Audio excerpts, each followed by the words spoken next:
Baik, sebelumnya selamat pagi, Om Swastiastu. Perkenalkan, nama saya I Gusti Putu Suko Ardiana dengan NIM saya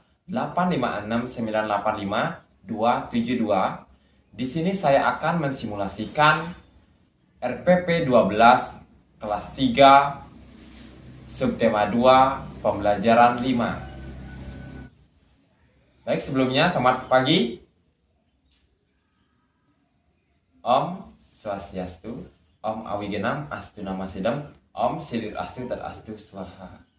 Nah, sebelum kita melanjutkan pembelajaran, marilah kita berdoa menurut agama dan kepercayaan masing-masing. Berdoa mulai, berdoa selesai. Bagaimana kabarnya anak-anak? Ada yang sakit? Bapak absen terlebih dahulu. Gabriel Ebenheiser hadir semua ya. Baik, coba diperhatikan dulu, dibuka dulu bukunya sebentar. Nah, pada hari ini kita akan belajar yang namanya subtema 2 pembelajaran 5. Nah, subtema 2 ini judulnya Aku Anak Mandiri ya. Nah, sekarang dibuka dulu bukunya. Jadi tujuan pembelajarannya setelah membaca, anak-anak dapat mengetahui apa itu lambang pramuka, tanda kecakapan khusus. Nah, setelah membaca juga, yang kedua itu setelah membaca, anak-anak dapat menceritakan lambang-lambang pramuka. Yang ketiga, setelah membaca, anak-anak dapat mengidentifikasi bangun datar. Yang keempat, setelah mengidentifikasi, anak-anak dapat memberikan contoh bangun datar seperti yang ada di buku tersebut. Yang kelima, setelah membaca, anak-anak dapat menjelaskan simbol-simbol Pancasila. Yang terakhir, yang keenam, setelah mengamati, anak-anak dapat menceritakan simbol-simbol Pancasila, dapat memberikan contoh dan lain-lain ya. Baik, langsung saja kita memulai pembelajaran. Nah, sekarang anak-anak coba diperhatikan, ayo berlatih. Nah, di sana ada pertanyaan. Coba anak-anak dijawab terlebih dahulu tentang soal tersebut yang materinya tentang mandiri. Nah, di sini ada teks, ayo berlatih, Siti dan Lani. Nah, coba anak-anak perhatikan dulu apa perbedaan dalam teks tersebut.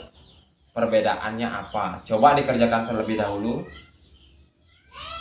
Ya, bagus sekali. Sudah bisa semua ya tentang persamaan dan perbedaan Siti dan Lani. Nah, mengenai perbedaan tersebut, perbedaan yang pertama apa? Ya, tepat sekali. Ada tanda kecakapan khusus.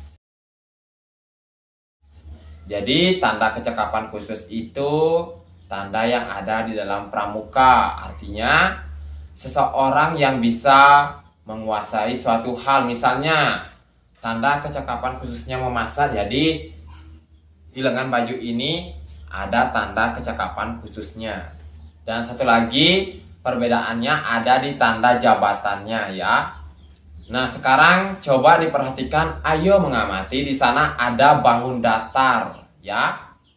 Nah, selain bangun datar di sana ada yang namanya tanda kecakapan khusus. Nah, ini Bapak sudah berikan contohnya.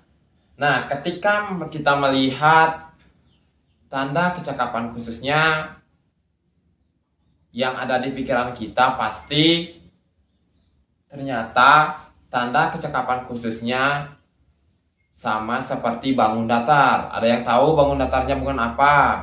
Ya, tepat sekali ya, persegi panjang. Ya, mengenai persegi panjang itu ada ciri-cirinya. Yang pertama itu Bapak berikan contohnya ya. Ini namanya persegi panjang. Nah, yang ujung ini namanya titik sudutnya. Nah, mengenai titik sudutnya ini, titik sudut persegi panjang adalah namanya sudut apa? Sudut siku-siku. Kenapa? Karena dia 90 derajat. Jadi ketika ada sudut yang besarnya 90 derajat, itu namanya sudut siku-siku. Nah, perhatikan titik sudut A, B, C, dan D. Di sini terdapat 3 persegi panjang, ya.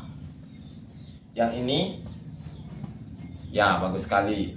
Nah, coba kita lihat terlebih dahulu apakah ada perbedaannya. Ya, tepat sekali, ukurannya beda ya. Ini yang paling kecil, ini yang sedang, dan ini yang paling besar. Jadi persegi panjang itu adalah termasuk segi 4. Kenapa? Karena dia memiliki 4 titik sudut. Ya, perhatikan 1, 2, 3, 4. Jadi ada 4. Coba perhatikan, ayo berlatih. Di sana ada tugas. Isilah tabel berikut dengan benar.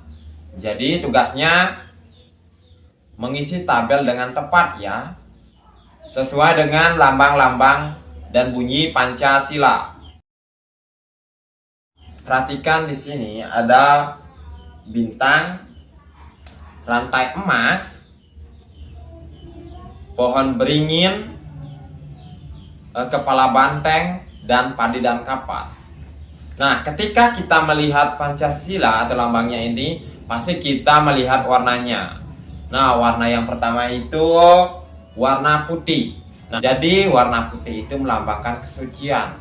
Jadi sebagai bangsa Indonesia kita harus suci ya.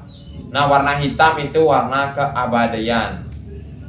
Yang ketiga itu warna merah. Pasti tahu kan warna merah itu warna apa? Adalah warna keberanian. Oke, bagus sekali. Yang keempat warna hijau atau warna kesuburan. Nah, coba diperhatikan dulu di lingkungan sekitar kita. Nah, ketika kita melihat tanaman tersebut hijau, berarti menandakan tanaman tersebut subur. Jadi yang terakhir itu adalah warna kuning. Nah, kenapa warna kuning? Jadi warna kuning itu adalah melambangkan warna keagungan. Karena bangsa Indonesia itu menjunjung martabat yang tinggi sehingga warna kuning telah dipilih. Seperti itu ya. Nah, jadi tugasnya anak-anak memberikan contoh pengamalan sila-sila yang ada dalam Pancasila, seperti sila yang pertama contohnya apa dan seterusnya.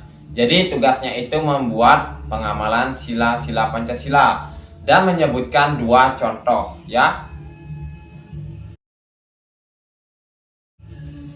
Jadi tadi kita sudah belajar yang namanya tanda kecakapan khusus. Kesimpulannya, jadi tanda kecakapan khusus itu adalah tanda khusus yang dimiliki oleh seorang anak pramuka ketika dia menguasai suatu hal. Misalnya anak tersebut bisa memasak, sudah dipastikan ada tanda kecakapan khusus yang ada di bajunya. Nah, yang kedua itu tadi kita sudah belajar yang namanya persegi panjang. Jadi persegi panjang itu memiliki 4 titik sudut, dan titik sudutnya itu adalah sudut siku-siku. Nah, kenapa sudut siku-siku? Karena besarnya itu 90 derajat. Oke, bagus sekali. Nah, yang ketiga tadi kita sudah belajar yang namanya lambang-lambang Pancasila, warna yang ada dalam Pancasila. Jadi seperti itu. Nah, kenapa kita perlu belajar Pancasila? Seperti yang kita ketahui, yang namanya Pancasila pasti berperan penting dalam kehidupan. Nah, ketika kita mempelajari Pancasila akan menentukan sikap kita. Nah, akan menentukan sikap kita apakah sikapnya baik, buruk, atau sebagaimana. Jadi seperti itu. Ingat, sangat penting kita belajar yang namanya Pancasila. Nah, baik, karena waktunya sudah habis, dirapikan bukunya terlebih dahulu. Nah, sebelum kita pulang, marilah kita berdoa menurut agama dan kepercayaannya masing-masing. Berdoa, mulai berdoa, selesai.